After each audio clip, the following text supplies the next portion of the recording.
Ads లేకుండా latest episode చూడండి. Social మీడియాలో ఎటు చూసినా మీ పేరే మారుమోగిపోతుంటే ఏమీ తెలియనట్టు ఏంటి సార్ ఇది? Shut up rascal. పిచ్చి పట్టిందా నీకు? ఎందుకంత సీరియస్ అవుతారు?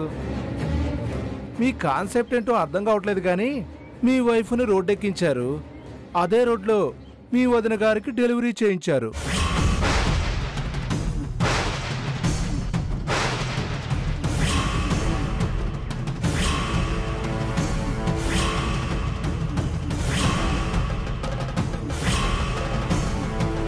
ఏంటి సార్ మీ ఐడియాలజీ? రేయ్, ఎవర్రా నువ్వు? నోటికొచ్చినట్టు మాట్లాడుతున్నావు. నేను మాట్లాడటం ఏంటి సార్? గంటలో 1 మిలియన్ వ్యూస్ వచ్చాయి. కావాలంటే చూడండి ఒకసారి.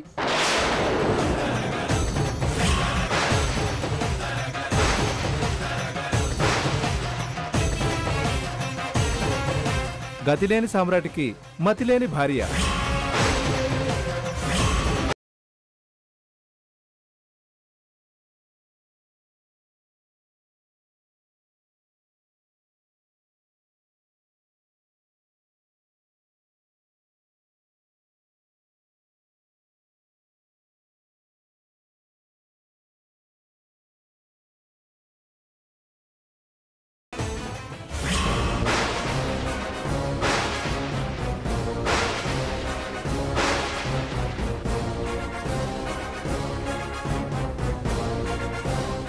సామ్రాట్కేమో పట్టుపానుపు, వదినకేమో రోడ్డు మీద కానుపు.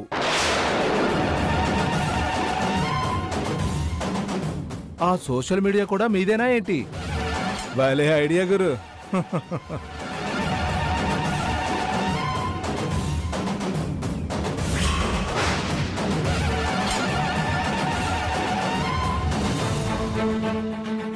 అసలేంటిదంతా? అవంతిక రోడ్లో డెలివరీ అవటం ఏంటి శ్రీవల్లి? బావగారు, ఏం జరిగింది?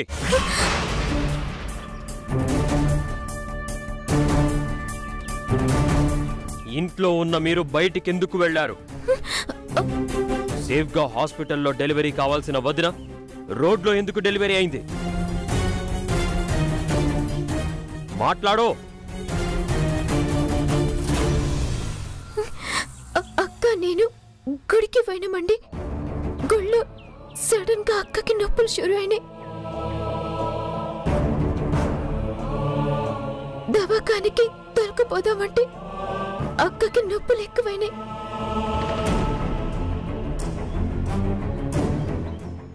గంతకి గడ బాబు సాయంతో బజార్లో పురుడు పోస్తారా?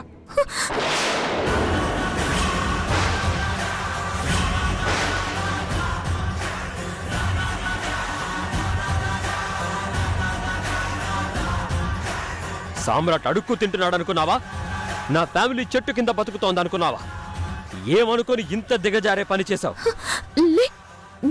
అనుకోలే. టైంకి అంబులెన్స్ కి ఫోన్ కలవలే, లేదంటే దవాఖానకే తీసుకొస్తుండే. ఇంట్లో 4 కార్లున్నాయి. అసలు అంబులెన్స్ లో తీసుకురావాల్సిన అవసరం ఏంటి? ఆ అవసరం ఎందుకొచ్చింది?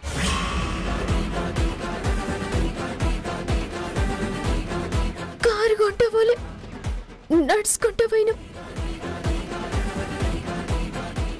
వదిన పరిస్థితి, నీ పరిస్థితి తెలిసి బయటికెళ్లడం ఓ తప్పు, అందులో కార్ తీసుకెళ్లకపోవడం ఇంకో తప్పు. మీ వెంట కారు ఉండుంటే వదిన పరిస్థితి ఇలా ఉండేదా? ఇంతమంది టెన్షన్ పడేవాళ్ళ?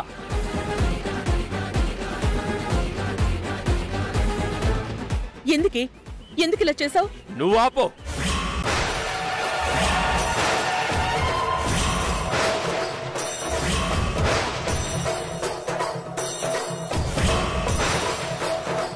ఎందుకు చేశావని ఆ బుద్ధి లేని దద్దమ్మని అడగడం కాదు.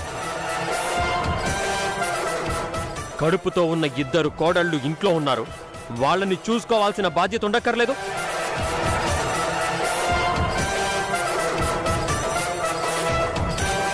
బ్రెయిన్ లేని ఒక మనిషి తన అజాగ్రత్తతో గుడికెళ్తాం, షికారుకెళ్తాం అన్నప్పుడు ఆపలేదు సరే, కారులో పంపించాలని కూడా తెలీదామా నీకు? అయ్యో నాన్న, నేనే దగ్గరుండి 2 కార్లో పంపించాను నాన్న. మరి ముందు బయటికి వెళ్ళనే వద్దన్నాను, కానీ ఇది వింటేనా మొండిది.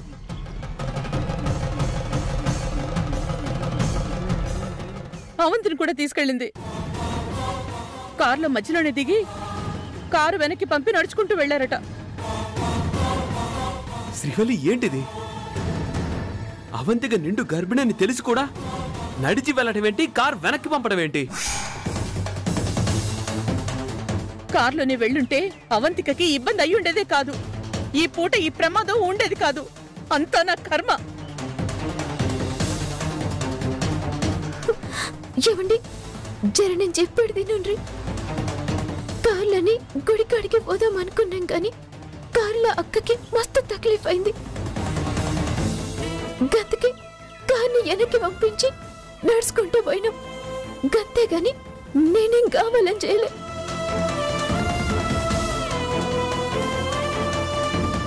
నువ్వు ఏదీ కావాలని చెయ్యవు, చేసేదాకా ఆలోచించవు. నీ తొందరపాటు వల్ల నష్టం ఎంతో తెలుసా? నీ ఆలోచనల వల్ల పోయే పరువెంత? నీ నిర్ణయాల వల్ల జరిగే డ్యామేజ్ ఎంత అని ఊహించలేదు.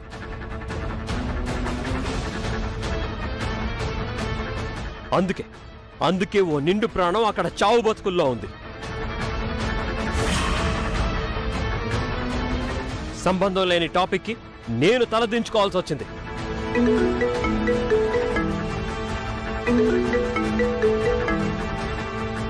Hello, congrats number 1 business man. Publicity విషయంలో నీ తర్వాతే సామ్రాట్ ఎవరైనా. ఏం మాట్లాడుతున్నావు? టోన్ పెంచక మిస్టర్, ట్రోలింగ్ లో ఉన్నావు.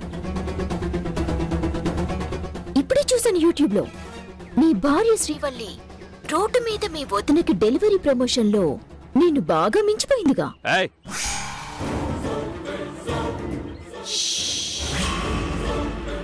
ఎంత అరిచినా దిగజారినా నీ క్యారెక్టర్ ఎగబాగదు సామ్రాట్.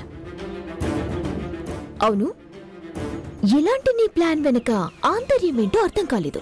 సింపతి కోసమా, లేక ఇలాంటి స్టంట్ చేస్తే ఎవరైనా కాంట్రాక్ట్ ఇస్తామన్నారా? అంత పిచ్చోళ్ళెవరూ ఉండర్లే, కానీ ఇదంతా నీ భార్యతో మాత్రం నువ్వు ఊరికే చేయించలేదు, ఏదో ఆశించావు. Shut up. మూస్తాంలే, కానీ ఆ థంబ్నెయిల్ మార్చు. నవ్వలేక చేస్తున్నారు జనాలు.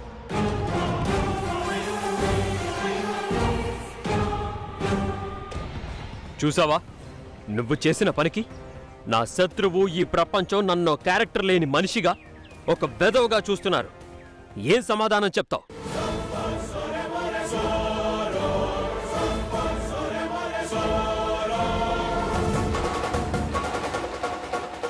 మంచి చెడు మర్చిపోయి ప్రాణం విలువ తెలియకుండా వదినకి రోడ్డు మీద డెలివరీ చేశావు. ఫ్యామిలీ పరువుని బజారున పడేశావు. నన్ను తలదించుకునేలా చేశావు. తప్పైపోయిందండి, అక్కకి గట్లయితుంది అనుకోలే, నన్ను క్షమించండి. ఆ మాట చెప్పడానికి సిగ్గుగా లేదు?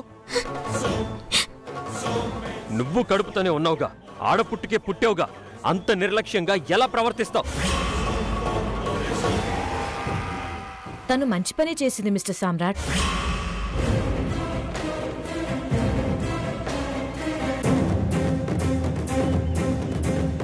గర్భిణికి ఎక్కడైతే సడన్ గా నొప్పులు మొదలయ్యాయో, కష్టమైనా అక్కడే డెలివరీ జరగడం వల్ల తల్లి బిడ్డ ఇద్దరు క్షేమంగా ఉన్నారు.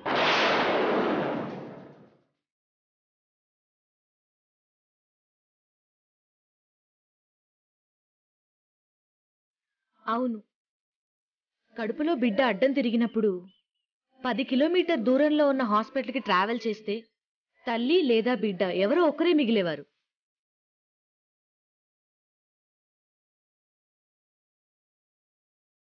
కానీ ఈ అమ్మాయి తెలిసి చేసినా తెలియక చేసినా అక్కడ డెలివరీ చేసి టైంకి హాస్పిటల్కి తీసుకురావడం వల్ల ఇద్దరు బాగున్నారు.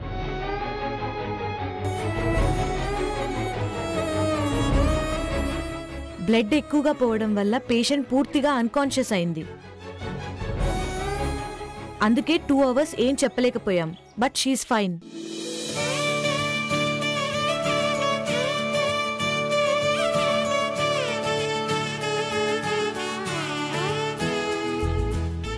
డాక్టర్, నా వైఫ్ని చూడొచ్చా? Yeah, sure. రాభవాని, చూడండి, మీరు చదువుకున్నవారు, తను మీ భార్య కదా. పైగా ప్రెగ్నెంట్ అంటున్నారు. తను చేసింది తప్పో ఒప్పో తెలియక, మీ ప్రశ్నకు సమాధానం చెప్పలేక, మీ కోపాన్ని తట్టుకోలేక తను ఎంత టెన్షన్ పడుతోందో, లోపల ఎంత స్ట్రగుల్ అవుతోందో మీకు తెలియడం లేదు. ప్రెగ్నెంట్ అయిన ఓ అమ్మాయి ఇంతలా మానసికంగా ఆందోళన చెందితే అది తనకే కాదు, తన కడుపులో ఉన్న బిడ్డకు కూడా మంచిది కాదు.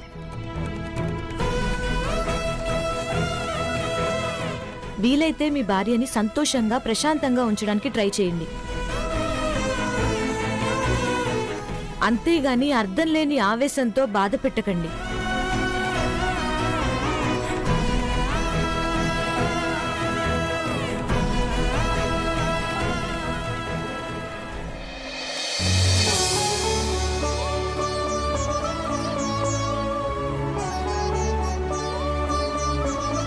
చిన్నారి తల్లి, ఓ బంగారు.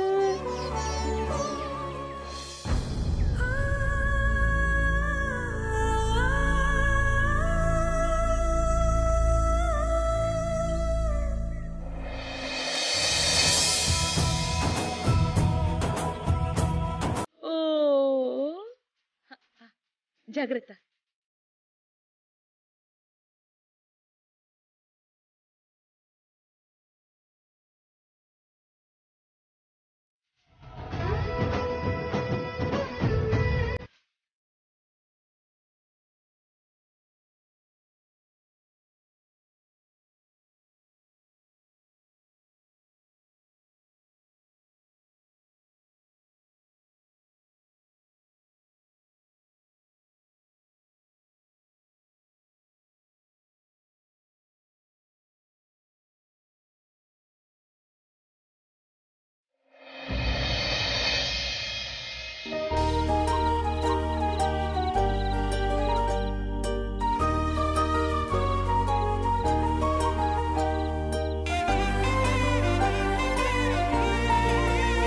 చిన్నమ్మగారు, అవంతిక అమ్మగారు ఎలా ఉన్నారు?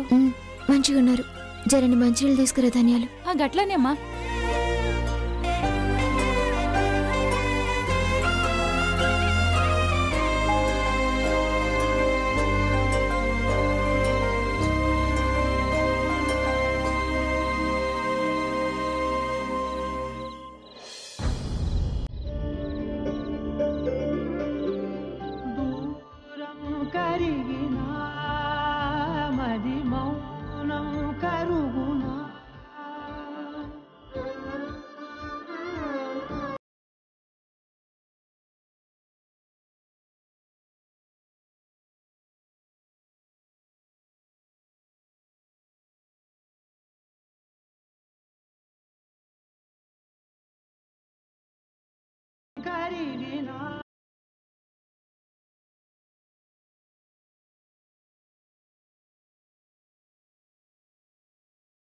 ప్రెగ్నెంట్ అయిన ఓ అమ్మాయి ఇంతలా మానసికంగా ఆందోళన చెందితే అది తనకే కాదు, తన కడుపులో ఉన్న బిడ్డకు కూడా మంచిది కాదు.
మీ అమ్మగారిని లేపు.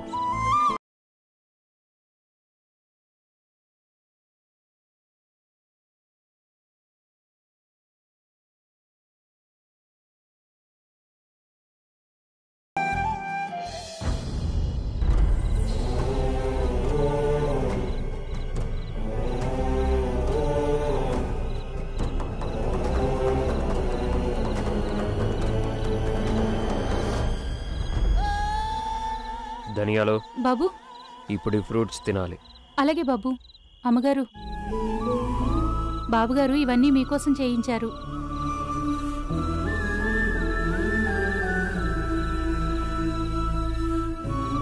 తినండమ్మా. 2 నిమిషాల టైం, మొత్తం తినాలి.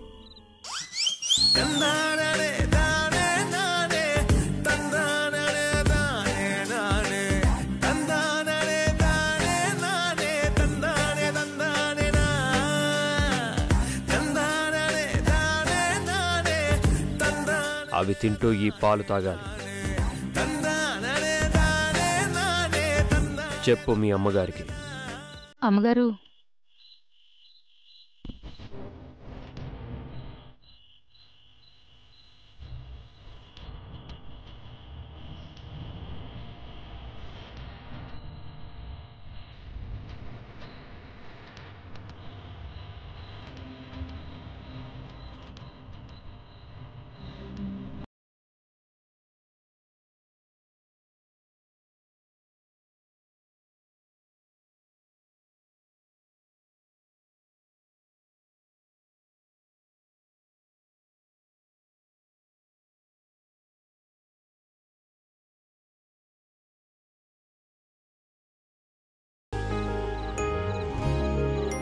అవంతికని ఎప్పుడు డిశ్చార్జ్ చేస్తానన్నారు? రేపు మార్నింగ్ నేనే వెళ్ళి తీసుకొస్తాను. శ్రీవల్లి, భోంచేసావా తల్లి? ఇగండి పళ్ళు తిని పాలు తాగిన మావయ్య. కూర్చోమ్మా, రెస్ట్ తీసుకో. అసలే అలసిపోయి ఉన్నావు, కూర్చో.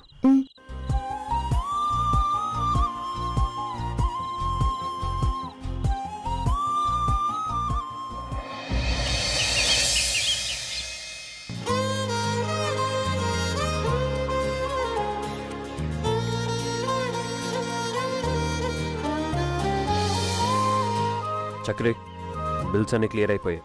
మెడిసిన్ అవి నేను తీసుకున్నాను సామ్రాట్. పదండి వెళ్దామా? పదండి.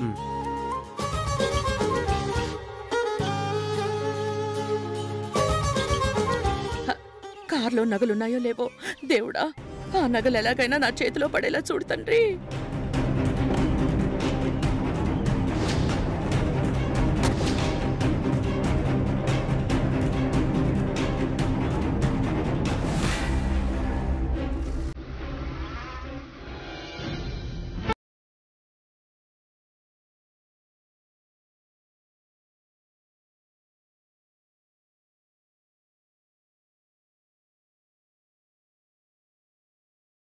నానా, మన ఇంటికి వెళ్ళిపోతున్నావు. చచ్చు.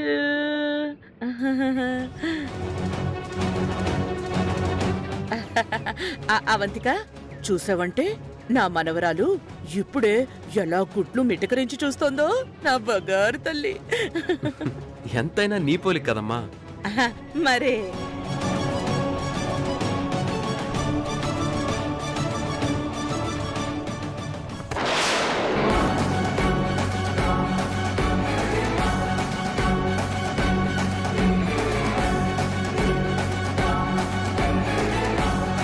నగలు, నా నగలు. అదృష్టం అంటే ఇదే. నగలు ఎక్కడికి పోలేదు, ఇక్కడే ఉన్నాయి. అమ్మా, నీ మనవరాలు 3 కిలోలుందమ్మా. ఆహా, మరే నాన్నమ్మ పోలికంటే ఆ మాత్రం ఉండదా ఏంటి?